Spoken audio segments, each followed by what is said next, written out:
بسم اللہ الرحمن الرحیم. السلام علیکم. صابر علی حاضر ہے تھنک ٹی وی ایچ ڈی کے پروگرام صاحب بات میں.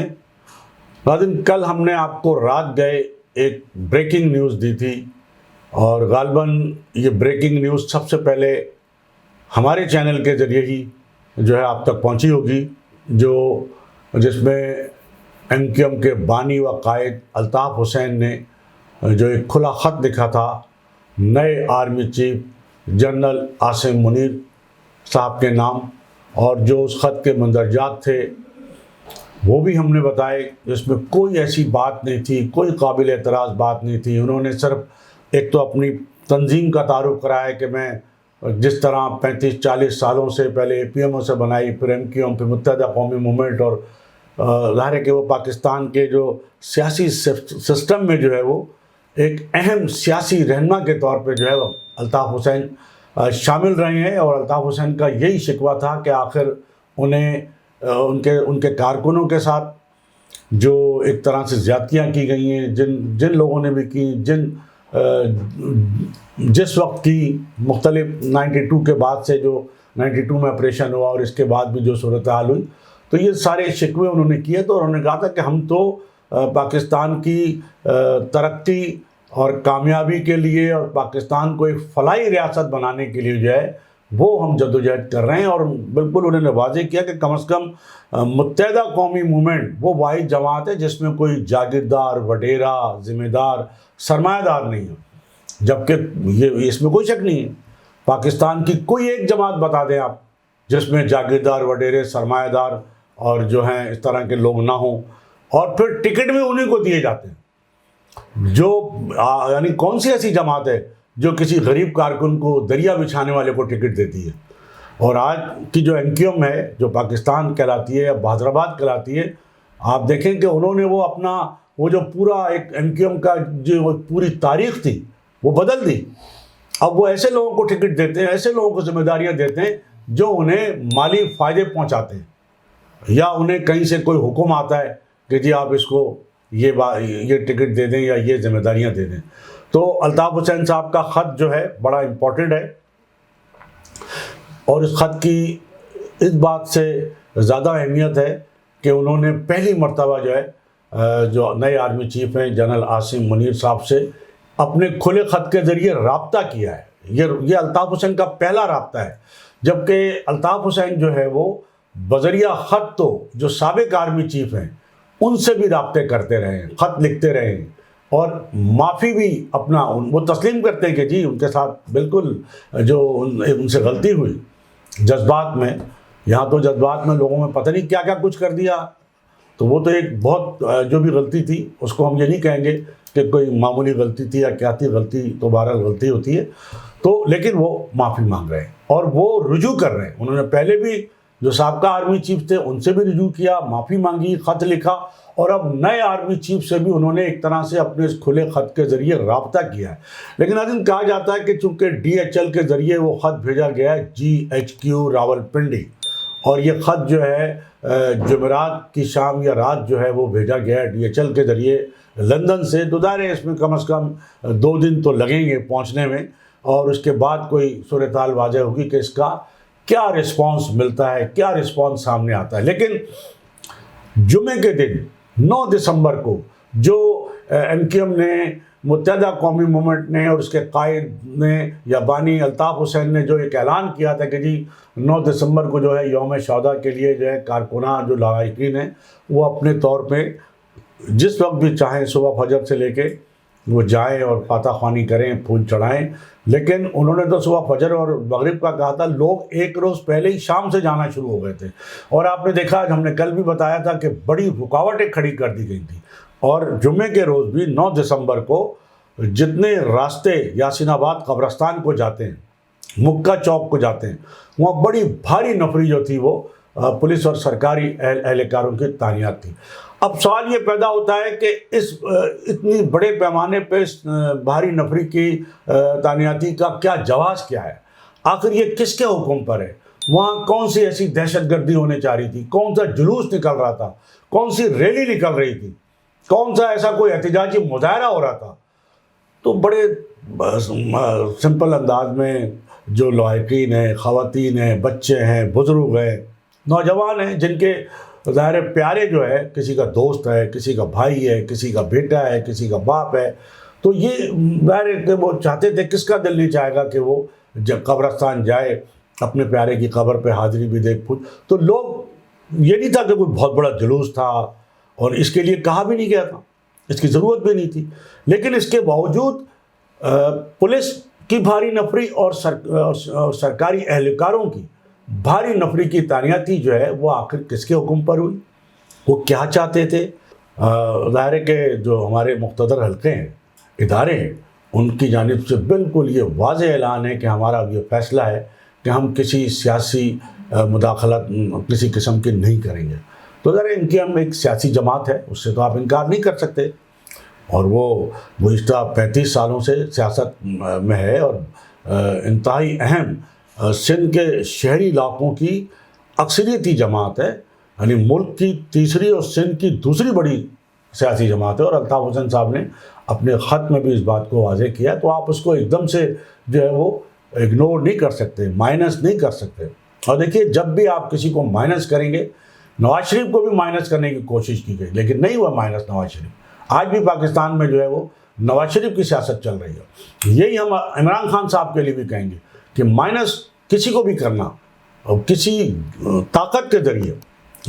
ریاستی جبر کے ذریعے، وہ کسی کے لیے بھی درست نہیں ہے. وہ مائنس کرنا جو ہے وہ اس کو فائدہ پہنچاتا ہے، نقصان نہیں پہنچاتا ہے. یہی وجہ ہے کہ نواز شریف کو جب آپ نے مائنس کرنے کی کوشش کی کسی بھی طریقے سے، تو نواز شریف کی مقبولیت میں کوئی کمی نہیں آئی. اور اب کہا جا رہا ہے کہ نواز شریف جو ہے وہ جنوری میں آ رہے ہیں اور الیکشن اناؤنس ہوں گے، وہ الیکشن کمپین چلائیں گے، اپنی پارٹی کی قیادت کریں گے.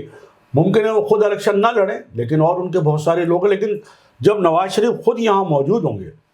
اور اپنی پارٹی کی قیادت کریں گے، تو اس کے نتائج جو ہیں بالکل مختلف ہوں گے. اور مسلم لیگ نون کی مقبولیت تو ہے، نواز شریف میں مقبولیت تو ہے، اس میں کوئی شک نہیں ہے. اور عمران خان صاحب کی مقبولیت تو ایک مظلومیت کا ہے، جو انہوں نے ایک جھوٹا بیانیہ امریکہ کے خلاف اور اس کے یہ وہ سارا، تو وہ آہستہ آہستہ لوگوں میں آشکار ہو رہا ہے، وہ ختم ہو رہی ہے. ہم بات کر رہے تھے 9 دسمبر یوم شہداء کی، تو ایسا معلوم ہوتا تھا جو یوم شہداء پر جس طرح رکاوٹیں کھڑی کی گئیں، یہاں تک کہ کسی کو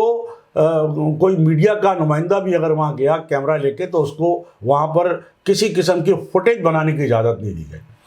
تو یہ نہیں سمجھ آیا کہ بھئی آپ جو ہے وہ اس سے کیا ظاہر کرنا چاہتے ہیں. کیا یہ ظاہر کرنا چاہتے ہیں ان لوگوں کی اس بات کو، اس فیصلے کے آپ خلاف مطلب بات کرنا چاہتے ہیں کہ جو یہ فیصلہ کیا گیا کہ جی ہم سیاست میں مداخلت نہیں کریں گے، سیاسی لوگ جس طرح چاہیں اپنا کام کریں. اور یہ تو سیاست بھی نہیں تھی، یہ تو ایک جذباتی لگاؤ کی بات ہے کہ جن کے پیارے جو اس دنیا میں نہیں رہے، یا ان کو ماورائے عدالت قتل کیا گیا ہے، یا انہوں نے اپنی پارٹی کی جدوجہد میں کوئی جان دی ہے، تو بہرحال وہ ان کی چاہے وہ جیسے بھی ہوں، ان پہ چاہے جتنے بھی الزامات ہوں، لیکن ان کے ماں باپ کے لیے، ان کے گھر والوں کے لیے، ان کے بھائی کے لیے، ان کے دوستوں کے لیے تو وہ پیارے ہیں. ان کے قصور اپنی جگہ ہے، اور جب وہ دنیا سے ہی چلے گئے تو کیا قصور ان کا؟ جو انہوں نے قصور کیا تھا وہ تو سب ختم ہو گیا. تو یہ جو رکاوٹیں تھیں، یہ کہا جاتا ہے کہ یہ صرف ایک خوف و ہراس پیدا کرنے کے لیے تھی. اور جو بڑی تعداد میں لوگ جانا چاہتے تھے قبرستان، وہ انہوں نے دیکھا کہ جب عائشہ منزل تک بھی وہ آئے، یا گلشن اقبال تک بھی آئے، انہوں نے دیکھا کہ راستے بند ہیں، پولیس کی بھاری نفری اور سرکار سیکورٹی اہلکار جو ہیں وہ موجود ہیں. تو ظاہر ہر آدمی تو رسک نہیں لے سکتا کہ وہ جائے اور اپنے آپ کو جا کے کسی مصیبت میں ڈالے. لیکن یہ ایک بہت اچھی بات تھی کہ پولیس اور سیکورٹی اہلکاروں کی بڑی تعداد میں بڑی نفری تو موجود تھی، لیکن کسی قسم کی کوئی لاٹھی چارج، کوئی کسی کے ساتھ کوئی ظلم و زیادتی یا گرفتاری کا عمل جو ہے، کم از کم یہ نہیں کوئی بڑے پیمانے میں گرفتاری ہوئی ہے. ہمیں اطلاعات ملی ہیں کہ ایک شاید کوئی کورنگی کے کارکن تھے جن کو وہاں قبرستان کے قریب سے شاید گرفتار کیا گیا ہے، ایک اطلاع ہے. دوسرے یہ آپ کو ہم بتاتے چلیں کہ حیدرآباد میں بہت بھرپور پیمانے پہ جو ہے لوگوں نے یوم شہداء منایا ہے، اور وہاں جو قبرستان ہیں وہاں بڑی تعداد میں لوگ پہنچے ہیں، لوگوں نے پھول چڑھائے، فتح خوانی کی ہے، اور یہ بھی اطلاعات ہیں کہ حیدرآباد سے بھی ایک کارکن کو شاید گرفتار کیا گیا۔ اسی طرح یہ جو نفری جو تھی پولیس کی یا سیکورٹی اہلکاروں کی، وہ یاسین آباد کے قبرستان اور 90 مکہ چوک تک تو تھی، لیکن لیاقت آباد کا قبرستان بھی ہے، سخی حسن کا قبرستان بھی ہے، وہاں بھی کئی تو لوگ وہاں بھی گئے، وہاں بھی لوگوں نے حاضری کی۔ اور یہاں یاسین آباد کے قبرستان میں بھی تمام تر رکاوٹوں کے باوجود، تمام تر جبر کے باوجود، بہت سارے لوگ، خاص طور پہ خواتین، قبرستان میں پہنچنے میں کامیاب ہوئے۔ انہوں نے اپنے پیاروں کی قبروں پہ پھول بھی چڑھائے، فاتح خوانی بھی کی، ان کے لیے دعائے مغفرت بھی کی، خواتین کے ساتھ لوگ بھی پہنچے کسی نہ کسی طرح کہنا چاہیے، لیکن بہرحال رکاوٹیں ڈالی گئی۔ اب یہ رکاوٹ ہی سمجھ نہیں آتی کہ کوئی نہ تو کوئی جلوس آ رہا تھا، نہ کوئی ریلی آ رہی تھی، نہ کوئی احتجاجی مظاہرہ ہو رہا تھا، نہ کوئی بدامنی کا خدشہ تھا۔ اگر لوگ 2-2 4-4 کی ٹولیوں میں اگر قبرستان جانا چاہتے تھے، جن کے ہاتھوں میں پھولوں کی پتیاں تھیں، تو ان کو روکنے کا یا ان میں خوف و ہراس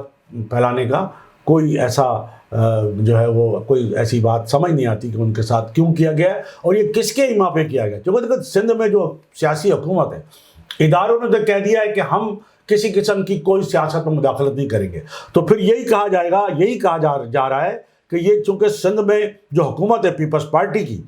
وہ جو ہے وہ قدغن لگا رہی ہے، چونکہ رینجرز بھی ان کے جو ہے سندھ حکومت کے ماتحت ہے، اور بغیر سندھ حکومت کی حکم کے ظاہر ہے کہ رینجرز کوئی نہیں کام کر سکتی، اس کو تو 3 مہینے کی ایکسٹینشن ملتی ہے اختیارات کی، وہ سندھ حکومت ہی دیتی ہے۔ تو یہ کہا جا رہا ہے کہ ایک طرف تو سندھ حکومت، دوسری طرف MQM بہادر آباد، جو ظاہر ہے اس وقت پیپلز پارٹی کے ساتھ ہم نوالا اور ہم پیالہ ہو رہی ہے، اور تو وہ ظاہر ہے نہ تو یہ بات MQM بہادر آباد کو پسند آئے گی کہ جی، اور دیکھیے MQM بہادر آباد کی جانب سے کوئی نہ تو کوئی بیان آیا،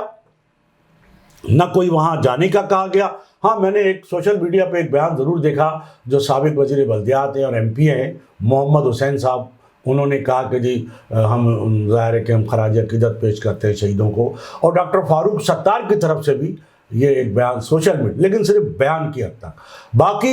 MQM بہادر آباد کے کسی شخص نے تو اس کے علاوہ بیان بھی نہیں دیا، نہ خالد مقبول صدیقی صاحب نے، نہ کسی اور نے۔ تو یہ بڑی حیرت انگیز بات ہے کہ ایک طرف تو خالد مقبول صدیقی صاحب یا جو MQM ہے بہادر آباد والے، وہ کہتے ہیں کہ یہ MQM ہے، اور وہ ساری چیزوں سے، وہ جو MQM کی جو جائیدادیں جو 22 اگست سے پہلے کی ہیں، جو 22 اگست کا جو ایک دائرے کے ایک سانحہ ہوا اور 22 اگست کو MQM پاکستان وجود میں آئی، تو یہ جائیدادیں چاہے لندن کی ہوں یا پاکستان کی ہوں، وہ 22 اگست سے پہلے کی، لیکن جب وہ ان جائیدادوں پر اپنا حق جمانا چاہتے ہیں تو انہیں کم از کم اس وقت کے جو شہید ہیں کارکن، جن کو ماورائے عدالت قتل کیا گیا، کم از کم ان کے لیے بھی کوئی ایسا کام کرنا چاہیے تھا کہ ان کی قبروں پہ جا کے پھول چڑھائے جاتے ہیں۔ اور ناظرین، میں یہاں آپ کو ایک بہت اہم بات بتاتا چلوں کہ سندھ میں جو نئے گورنر آئے، کامران ٹیسوری صاحب، انہوں نے جب حلف لیا گورنری کا، تو وہ اگلے روز وہ یاسین آباد کے قبرستان گئے تھے، MQM کے جو شہید ہیں، شہدا ہیں، ان کے قبرستان گئے تھے، وہاں حاضری دی تھی، فاتح پڑھی تھی، پھول چڑھائے تھے۔ تو جب ایک اتنی، چونکہ کامران ٹیسوری صاحب بہرحال کوٹے پہ تو آئے، سندھ کے شہری علاقوں کے، اردو بولنے والوں کے، مہاجروں کے کوٹے پر آئے، تو ان کا یہ فرض بنتا تھا، اور انہوں نے اپنا یہ فرض پورا کیا۔ لیکن کیا ہی اچھا ہوتا کہ وہ یہاں بھی ایک اپنا کردار ادا کرتے کہ بھائی اگر کوئی قبر پہ جانا چاہتا ہے، چونکہ میں خود ایز اے گورنر گیا ہوں، تو اگر جن کے پیارے وہاں دفن ہیں، جن کے ظاہر وہاں پر لوگ ہیں، کسی کا بھائی، کسی کا بیٹا، کسی کا باپ، کسی کا دوست، تو ان کو بھی اجازت ملنی چاہیے، لیکن کوئی اس کا طریقہ کار طے کیا جا سکتا تھا تاکہ کسی قسم کا کوئی ہجوم نہ ہو، کوئی بدعنوانی نہ ہو، لیکن اجازت تو یہ کم از کم یہ کام، چونکہ گورنر سندھ جو ہے وہ اس وقت وفاق کے نمائندہ ضرور ہے، لیکن وہ سندھ کے شہری علاقوں کے اور اردو بولنے والوں کے کوٹے پر ہے، اور وہ خود بھی گئے ہیں، انہوں نے پہل کی ہے، جو ایک بہت اچھی بات تھی۔ انہوں نے بھی ایک اچھی روایت کا مظاہرہ کیا تھا کہ وہ قبرستان گئے تھے، اور یہ کوئی زیادہ پرانی بات نہیں ہے، 2 مہینے پہلے حلف اٹھایا ہے کامران ٹیسوری صاحب نے۔ تو یہ امید لوگ کر رہے تھے کہ چونکہ اس دفعہ ادارے جو ہیں وہ نیوٹرل ہیں اور سیاست میں مداخلت کا انہوں نے عہد کیا ہے، فیصلہ کیا ہے، تو انہیں جو ہے وہ کوئی سیاسی ایکٹیویٹی بھی نہیں کر رہے ہیں، وہ تو اپنے پیاروں کی قبروں پہ جانا چاہتے ہیں تو انہیں نہیں روکا جائے گا. لیکن ایسا لگتا ہے کہ وہ جو ایک حامد میر صاحب نے ایک بات یہاں آرٹس کونسل میں کہی کہ ڈومیسائل کا فرق ہے, یعنی پنجاب کا ڈومیسائل اور کراچی کا ڈومیسائل. لیکن حامد میر صاحب جیسے بے باک صحافی جو اپنے آپ کو کہتے ہیں کہ وہ آزادی رائے کے اظہار کے جو ہے وہ سب سے بڑے وہ جو ہے وہ اپنے آپ کو جو ہے چیمپئن قرار دیتے ہیں, انہوں نے جب آرٹس کونسل میں ان سے جب سوال کیا گیا تو انہوں نے الطاف حسین کا نام لینا گوارا نہیں کیا. انہوں نے منظور پشتین کا نام لے لیا, علی وزیر کا نام لے لیا. کیا منظور پشتین اور علی وزیر الطاف حسین سے بڑے لیڈر ہیں؟ الطاف حسین سے زیادہ ان کی فائلنگ ہے. لیکن حامد میر جو اپنے آپ کو بہت زیادہ آزادی اظہار رائے کا جو ہے وہ چیمپئن قرار دیتے ہیں, انہوں نے بھی جب ان سے پوچھا بھی گیا تو ان کو بھی پتہ نہیں کیا خوف تھا, کس کا ڈر تھا کہ الطاف حسین کا نام لے لیا. اور اس بات کا شکوہ خود الطاف حسین نے بھی کیا اپنے ایک بیان میں. تو کم از کم جو ہمارے صحافی ہیں, جو میڈیا کے لوگ ہیں, جو آزادی صحافت اور اظہار رائے کی آزادی کی بات کرتے ہیں, تو انہیں واقعتاً مطلب آدھا سچ نہیں بولنا چاہیے, ان کو پورا سچ بولنا چاہیے. اور دیکھیے چھوٹے چھوٹے واقعات ہوتے ہیں شہر کے اندر اور اس کی جو ہے کوریج آتی ہے. کہیں ذرا سا واقعہ ہو گیا, کہیں ذرا سا بجلی پانی پہ احتجاج ہو گیا, یا کوئی اور بات ہو گئی, کوئی لڑائی جھگڑا, ٹریفک جام ہو گیا, خبر. لیکن آج جو ہے 9 دسمبر کو اور کل شام سے ہی بلکہ وہاں شہداء قبر جو قبرستان یاسین آباد وہاں لوگ جا رہے تھے, اور وہاں جس طرح بھاری نفری تھی, اور ہمیشہ ہوتا ہے کہ پورا ایک محاصرہ ہو جاتا ہے اس طرف, تو کسی نیشنل ٹی وی نے اس کو کور نہیں کیا, کوئی یہ خبر نہیں دی. تو یہ دیکھیں, یہ پھر اظہار رائے کی آزادی پہ تو آپ قائم نہیں ہیں, پھر آپ جو ہے وہ انصاف نہیں کر رہے ہیں, پھر آپ پک اینڈ چوز کر رہے ہیں کہ جو آپ کو خبر اچھی لگتی ہے آپ وہ تو دیتے ہیں, لیکن جو آپ کو اچھی نہیں لگتی ہے, جس سے آپ کا خوف ہے کوئی, وہ آپ نہیں دیتے ہیں. تو میرا خیال ہے کہ یہ آدھا سچ اور یہ جو خوف کا عنصر ہے یہ نکالنا ہوگا. سچ بولنا ہے تو پورا سچ بولیں, آواز اٹھانی ہے تو سب کے لیے اٹھائیں. حامد میر صاحب, آپ بھی اور باقی چینل جتنے ہیں, اگر وہ دوسروں کے نام لے سکتے ہیں, منظور پشتین کا یا علی وزیر کا یا اور کسی کا, اور رات دن جس طرح عمران خان صاحب کی جس طرح کوریج کی جاتی ہے, ان کی تمام تر نگیٹو ایکٹیویٹیز کے باوجود چھوٹی چھوٹی ایکٹیویٹیز ان کی ہوتی ہیں, اس کی کوریج ہوتی ہے, تو کم از کم ایک بڑے لیڈر جو انتہائی اہم کردار ادا کرتے رہے پاکستان کی سیاست میں کراچی اور سندھ کے حوالے سے, تو کم از کم انہیں جو ہے اس طرح بالکل دودھ میں سے مکھی کی طرح نکال دینا اور اس طرح نظر انداز کرنا, یہ صرف ان کے لیے نہیں بلکہ جو سندھ کی ایک بڑی اکثریت ہے اردو بولنے والوں کی, شہری علاقوں کی, یہ ان کی ناراضگی مول لینا. وہ کبھی بھی آپ کو اچھی نگاہ سے نہیں دیکھیں گے, کسی کو بھی. وہ کسی بھی ایسے فیصلے کو اور کسی بھی ایسی شخصیت کو وہ لوگ اچھی نگاہ سے نہیں دیکھیں گے جو ان کے جو لیڈر ہیں, جن کو وہ مینڈیٹ دیتے رہے, ووٹ دیتے رہے, 35 سالوں سے جو ان کو ووٹ دیتے رہے, اور ظاہر ہے کہ وہ آج بھی ان کے لیے, اگر آپ کو خوف کیا ہے آپ اجازت دے دیں انہیں حلوں کی, پھر دیکھ لیں کون میدان میں رہتا ہے کون نہیں رہتا. الیکشن کرا دیں, ان کو بھی الیکشن کی اجازت دے دیں, پھر دیکھ لیں کس کو کتنے ووٹ ملتے ہیں. تو یہ انصاف کریں, سب کو جو ہے وہ ایک جو ہے وہ برابر کا جسے کہتے ہیں کہ میدان دیں, مساوی موقع دیں, پھر دیکھیں کہ کون کتنے پانی میں. تو ناظرین, یہ تھی آج کی ہماری ویڈیو, اور یقیناً ہم آپ کو اس حوالے سے مزید جو تازہ صورتحال ہے اس سے ہم آپ کو اپڈیٹ کرتے رہیں گے. لیکن آپ سے ایک بار پھر درخواست, گزارش, آپ کہیں گے کہ ہر بار آپ یہ درخواست کیوں کرتے ہیں, اس لیے کہ بہت سارے ہمارے جو ہم سے جڑتے ہیں, نئے جڑنے والے, جن کے ہمیں کمنٹس بھی مل رہے ہیں, وہ بڑے اچھے کمنٹس دے رہے ہیں, لیکن انہوں نے ابھی تک ہمارا چینل سبسکرائب نہیں کیا ہے. تو ہم یہ درخواست کر رہے ہیں کہ جنہوں نے ہمارا تھنک ٹی وی HD جو ہمارے یہ نیا چینل ہے, اگر یہ اب تک سبسکرائب نہیں کیا ہے